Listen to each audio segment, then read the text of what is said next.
একসাথে দিব। নাম বলার সাথে সাথে যারা গরু নিয়ে আসছেন আপনারা প্রস্তুত থাকবেন।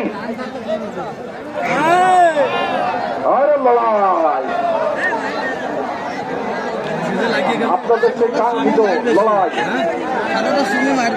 গোবিন্দপুর রুদ্র এবং আলম মোল্লা চারকাদা।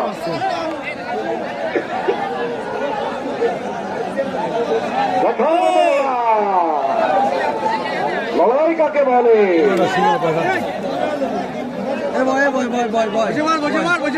গোবিন্দপুর রুদ্র এবং আলমের ভিতরে লড়াই চলছে, দেখা যাক কে বিজয়ী হবে। আলম চারকাদা, রুদ্র গোবিন্দপুর। কমিটির লোকের বসতে হবে, কমিটির লোক দূরত্ব থাকবেন। শুধু দর্শক মন্ডলী